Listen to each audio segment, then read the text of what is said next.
The Dog Who Only Trusted One Man, a heartwarming tale of loyalty beyond understanding. The mystery that stopped everyone in their tracks. When the golden retriever was found wandering the busy streets of downtown, animal control officers thought it would be just another routine rescue. But what happened next left everyone speechless and searching for answers that would change their understanding of loyalty forever. The dog, later named Max, was brought to the municipal animal shelter on a cold Tuesday morning.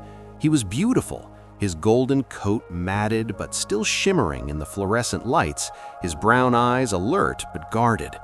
The veterinarian team estimated he was about 4 years old, healthy despite his time on the streets, with no microchip or collar to identify his previous owner.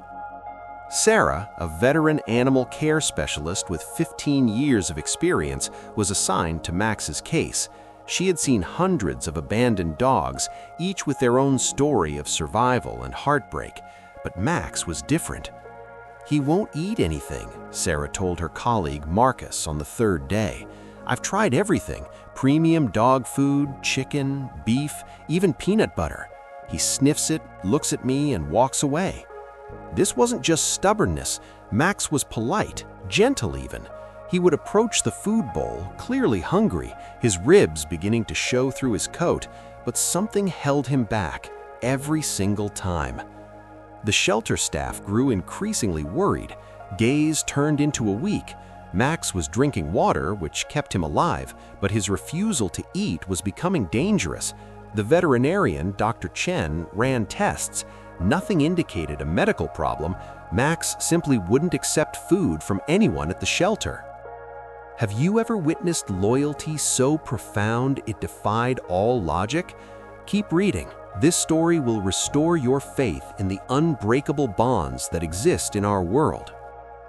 The pattern nobody expected. On the 8th day, something unusual happened. Sarah decided to take Max for a walk outside the shelter, hoping fresh air and exercise might stimulate his appetite. As they walked past the park adjacent to the shelter, Max suddenly pulled on the leash, not aggressively, but with purpose. There, sitting on a weathered bench with a cardboard sign and a small backpack, was an elderly homeless man. His clothes were worn, his face weathered by years of outdoor living, but his eyes were kind.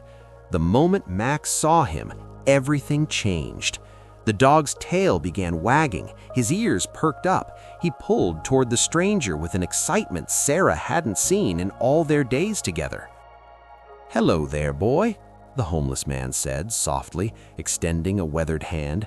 Max practically jumped into his lap, licking his face, whining with what could only be described as pure joy. Sarah watched in amazement.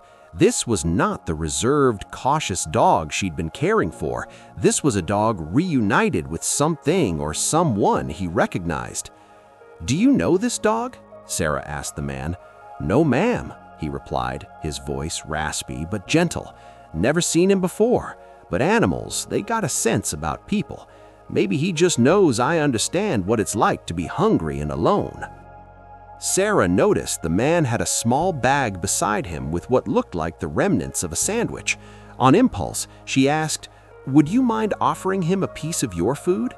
The homeless man, who introduced himself as Robert, carefully tore off a piece of bread and held it out to Max. Without hesitation, Max took it gently from Robert's hand and ate it, then another piece and another. Sarah felt tears welling in her eyes. "He won't eat from anyone at the shelter," she whispered. "You're the first person he's accepted food from in over a week." Robert looked down at Max with understanding. "Sometimes the broken recognize the broken," he said quietly. "Maybe he's been let down by people with homes and promises. Maybe he only trusts someone who's got nothing to offer but truth." Understanding the unspoken connection. This encounter sparked something in Sarah's mind. She asked Robert if he would be willing to come to the shelter just for a short visit to help Max eat. Robert hesitated. He admitted he felt uncomfortable in official buildings with his appearance and situation, but when he looked at Max's hopeful eyes, he agreed. Over the next several days, Robert visited the shelter daily. Each time, Max would light up at his arrival, and each time, Max would only eat food offered by Robert's hand. The staff watched this ritual with growing fascination and emotion. Dr. Chen studied the phenomenon. She explained to the staff during a meeting, "It's not unheard of. Dogs who've experienced trauma can develop very specific trust patterns. Max may have been abandoned by someone he trusted, someone who represented safety and comfort to him. Robert may embody qualities, his gentle demeanor, his lack of pretense, his own vulnerability that signals safety to Max." Marcus, the shelter volunteer, did some investigating. He posted Max's picture on social media and local lost pet forums. Within days, he got a response that filled in the pieces of the puzzle.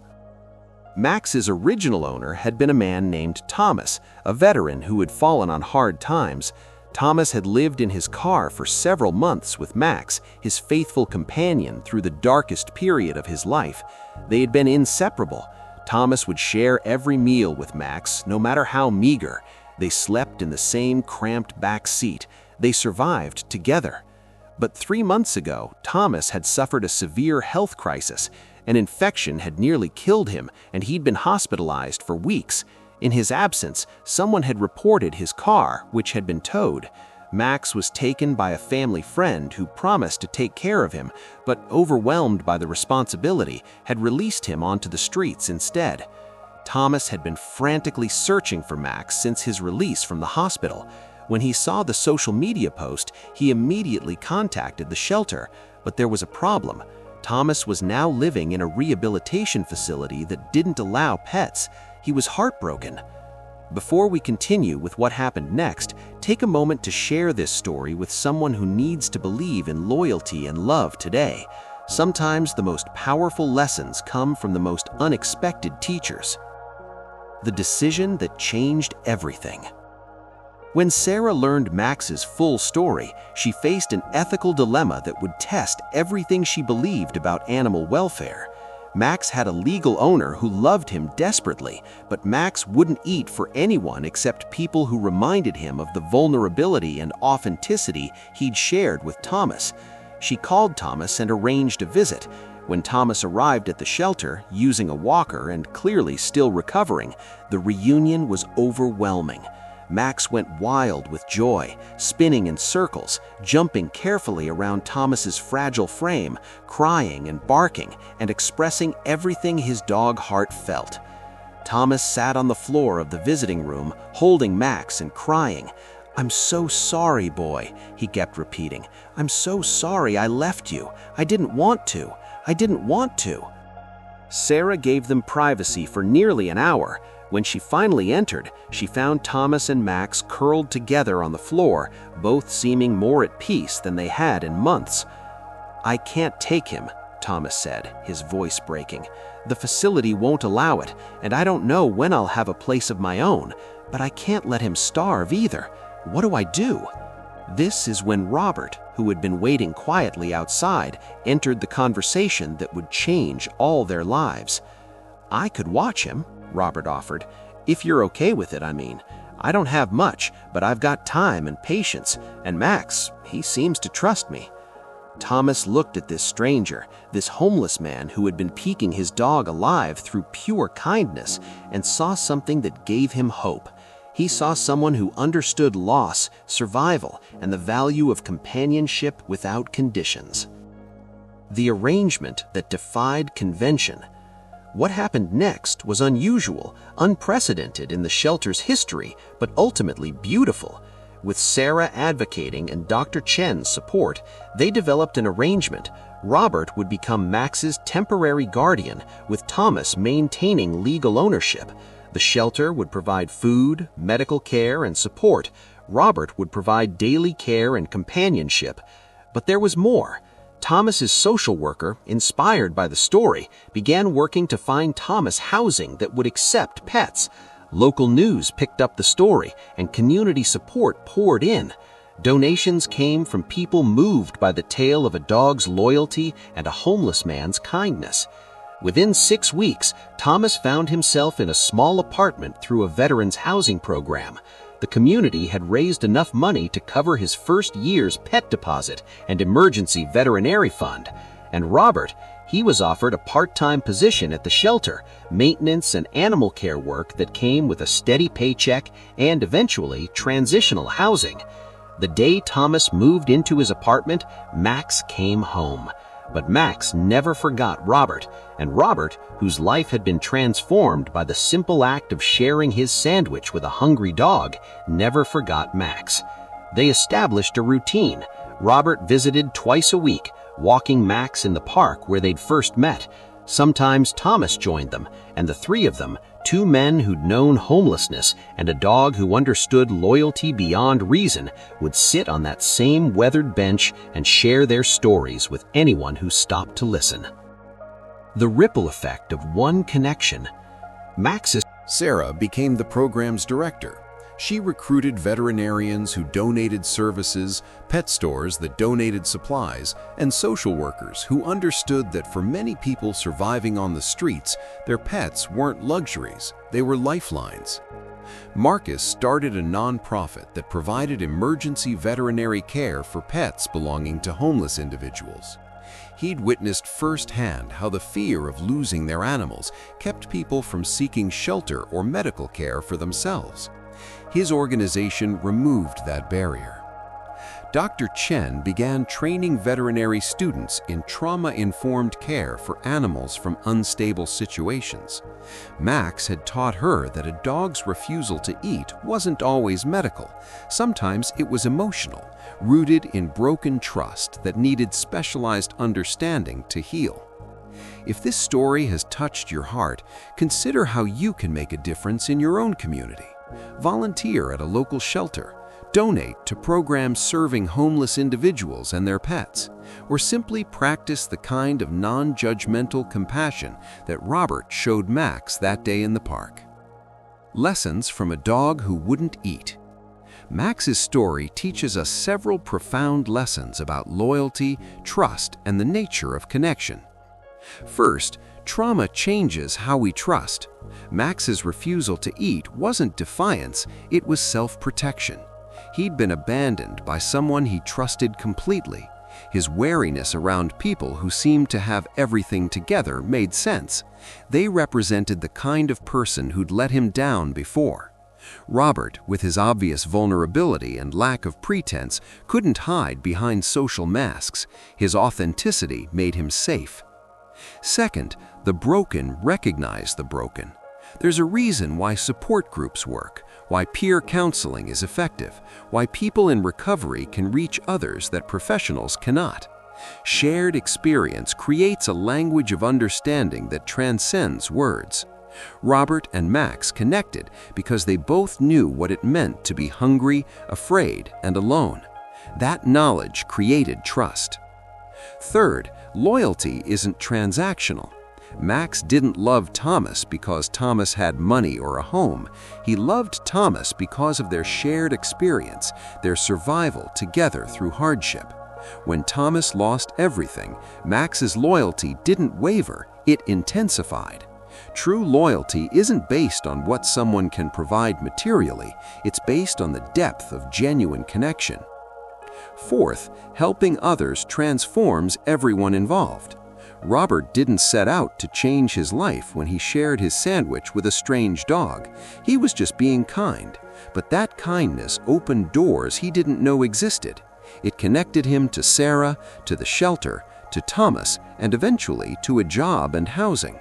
Compassion creates ripples we cannot predict. The science behind the bond.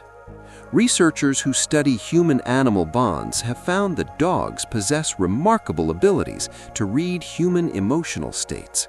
They can detect cortisol levels through scent, recognize facial expressions, and respond to voice tone with sophisticated discrimination. Studies conducted at universities around the world have demonstrated that dogs who've experienced trauma with humans show different patterns of trust than dogs raised in stable environments. These dogs often develop very specific criteria for who they'll trust, sometimes based on factors that seem arbitrary to us but make perfect sense within their trauma history. Max likely associated certain traits with safety and others with danger. The professional demeanor of the shelter staff, while well-intentioned, may have reminded him of the animal control officers who'd taken him from his last known location with Thomas. Their uniforms, their confidence, their official capacity all might have triggered his protective wariness. Robert, by contrast, carried none of these markers. He was at eye level when sitting on his bench. He moved slowly, without the purposeful efficiency of people with places to be. His voice was soft, his gestures gentle. He expected nothing. These qualities aligned with the safe experiences in Max's memory. The act of eating is deeply vulnerable for animals. To eat, they must lower their guard, focus on the food, and trust that they won't be attacked or harmed while distracted. For a dog with trauma, accepting food from someone is a profound statement of trust. Max's refusal wasn't about the food itself, it was about the relationship. 1 year later, where they are now. Today, Thomas and Max live in a small 2-bedroom apartment. Thomas has regained his health and works part-time at a veterans support center, helping other former service members navigate their transitions. Max accompanies him to work 3 days a week, serving as an unofficial therapy dog for veterans struggling with PTSD and homelessness. Robert has his own apartment now, just 2 blocks from Thomas. He works full-time at the animal shelter and is studying to become a certified dog trainer, specializing in animals with trauma histories. He credits Max with saving his life. "I was surviving, but I wasn't living. Max reminded me that I had something to offer, that kindness matters, that I matter." Sarah watched the Max program grow beyond anything she had imagined. The shelter has placed over 200 dogs with homeless individuals in the program's first year, and the success rate is remarkable. The bonds formed are strong, the care devoted, and the mutual benefit undeniable. Marcus's nonprofit has provided emergency veterinary care to more than 500 pets belonging to people experiencing homelessness. They've prevented countless cases where individuals refused medical care or shelter because they wouldn't abandon their animals. They've proven that helping the pets helps the people. Dr. Chen now teaches a course on trauma-informed veterinary medicine at the local university. She uses Max's case study to illustrate how animals' behavioral symptoms can reflect emotional rather than physical problems, and how healing requires addressing the underlying trust issues rather than just treating symptoms. The bench where it all began. That weathered bench in the park has become something of a local landmark. Someone attached a small bronze plaque that reads, "Where Max found hope and kindness created home." On warm evenings, you can often find Thomas, Robert, and Max sitting there together. Sometimes they're joined by other program participants, homeless individuals with their shelter dogs, volunteers, donors, or simply people who heard the story and wanted to witness the reality of it. They share meals, sandwiches usually, in honor of that first connection. They share stories. They share hope. Children stop to pet Max, who has grown gentle and trusting with his expanding circle of approved humans. Parents tell their kids about the dog who wouldn't eat, the homeless man who shared what little he had, and the power of compassion to change lives. As you finish reading this story, ask yourself, what am I holding back because I think I don't have enough to give? Who in my life needs the kind of authentic, unmasked presence that Robert offered Max? How can I create space for unlikely connections that might change everything? The truth about loyalty. Max's story ultimately isn't about a dog's peculiar eating habits or a homeless man's kindness, though both are remarkable. It's about the nature of loyalty itself and what we owe to those who love us without condition. Max remained loyal to the memory of what Thomas represented: authentic companionship through hardship, shared survival, unconditional presence. He couldn't articulate this loyalty in words, but his refusal to accept substitutes spoke volumes. He was willing to starve rather than betray what he knew in his heart to be true about connection. Robert demonstrated a different kind of loyalty, the loyalty of one broken soul to another, the solidarity of shared suffering, the commitment to ease another's pain even when you're barely surviving yourself. His loyalty wasn't to a pet he owned or a person he knew. It was to a fundamental principle that suffering deserves response, that vulnerability deserves protection. Thomas's loyalty was perhaps most tested. He'd lost everything: his home, his health, temporarily even his dog. He could have decided that keeping Max was too hard, that the dog deserved better, that moving forward meant leaving the past behind. Instead, he fought to maintain that bond, to honor the companionship that had seen him through his darkest days. And Sarah, Marcus, Dr. Chen, and the entire shelter team demonstrated institutional loyalty, the courage to bend rules and challenge conventions when following the letter of the law would violate its spirit.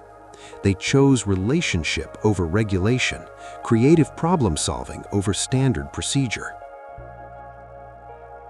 Your role in this story. This story is true in its essence, though details have been shaped to protect privacy and illustrate principles.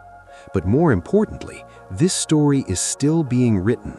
It's being written every day in communities around the world where unlikely connections form, where compassion bridges divides, where loyalty persists despite every reasonable excuse to give up. You are part of this story. Every time you choose kindness over convenience, connection over judgment, persistence over resignation, you're writing a chapter. Every time you see someone struggling and offer help without conditions or expectations, you're honoring Max's legacy. Every time you recognize that those society has dismissed might have the most to teach us about loyalty, survival, and love, you're continuing Robert's work. The question isn't whether you'll encounter opportunities to practice this kind of radical compassion. You will. The question is whether you'll recognize them and respond.